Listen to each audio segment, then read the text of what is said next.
Hey everyone, welcome back to Corporate Decoder, the place where we decode the hidden messages in corporate filings. Today, we're diving into a report from Perpetua Resources Corp, and let me tell you, this one's about building bridges quite literally, and the costs involved. Before we get into the nitty-gritty, if you find value in breaking down complex corporate documents into simple, actionable insights, make sure you hit that subscribe button. And for a deeper dive and more direct interaction, join our Discord community, linked in the description below. So, what is the big news from Perpetua Resources Corp?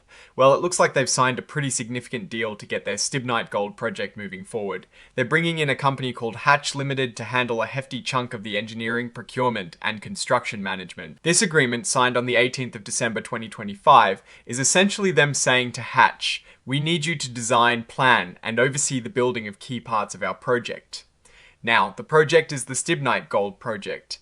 Think of it as a massive undertaking to extract gold and antimony, which is a metal used in things like batteries and flame retardants. Hatch's job isn't straightforward. They'll be involved in everything from overall design to making sure the right materials are bought and managing the actual construction crew. This covers the process design, a pressure oxidation facility, which is a fancy way of saying a high-tech way to process the ore, and all the necessary infrastructure around it. It is interesting to note that Hatch was already working on the engineering for this pressure oxidation facility, or POX as they affectionately call it. So this agreement just expands their role and brings everything under one umbrella. What does this really mean on the ground? For engineering, Hatch will make sure all the technical blueprints are solid, help with getting permits, and prepare all the necessary documents. For procurement, they'll manage the buying process, dealing with suppliers, and making sure everything gets where it needs to be. Though Perpetua Resources Idaho, or PRE as they're known, will still have the direct contracts with those suppliers. And on the construction management side, Hatch will oversee the building process itself, coordinating with different contractors that PRE hires. They'll also be keeping a close eye on costs and schedules, making sure the project stays on track. Now, it's crucial to understand what Hatch isn't doing. They aren't taking on the direct responsibility for the actual construction work or the safety on site. That stays with PRE and the contractors they hire. Hatch is more like the conductor of the orchestra, making sure everyone plays their part, but they aren't playing every instrument themselves. There are also a bunch of things not included in this particular deal. Think major power lines, road construction, the facility for storing leftover mining materials, and the design for water treatment. PRE will handle these separately, with Hatch only stepping in for coordination if needed. This is important. The agreement isn't a direct construction contract, meaning Hatch isn't acting as a general contractor. They're providing management and engineering services. Now, let's get to the numbers that make our ears perk up. While this agreement doesn't have a fixed price tag, the companies are projecting that the total cost for the work Hatch will be doing will be somewhere between $220 million. This is what they call a control budget, and it is based on their current best estimates. But here is the catch, and it is a big one. This $200 to $220 million figure isn't a guaranteed maximum price. It's not a promise that they won't spend more. Think of it as a very detailed estimate, and like most estimates in big projects, it can change as more detailed engineering and construction work gets done. This agreement is set to run until the project is finished, or until one of the parties decides to end it early, either for a good reason like the other party messing up, or just because they changed their mind, which they call termination for convenience. If Perpetua Resources decides to end the contract for convenience, they'll have to pay Hatch for all the work done up until that point, plus any costs they incurred to wrap things up.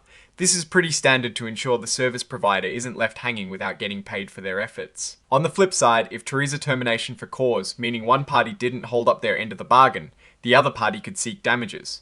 For instance, if Hatch messes up, PRE could claim costs and damages from Hatch for any problems it causes. Like most major contracts, this one is packed with all sorts of legal clauses covering things like who is responsible if something goes wrong, keeping information secret, and how to resolve any disagreements that might pop up. Now, the company also includes a standard cautionary statement. They're talking about forward-looking information, which is basically their best guess about the future.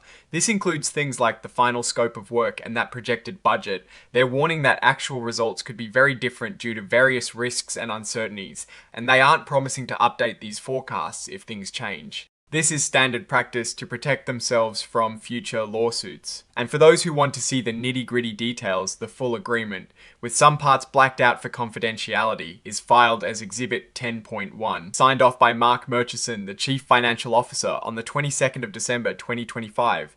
So, what is the story here? Perpetua Resources is making a big move to push its Stibnite Gold project forward.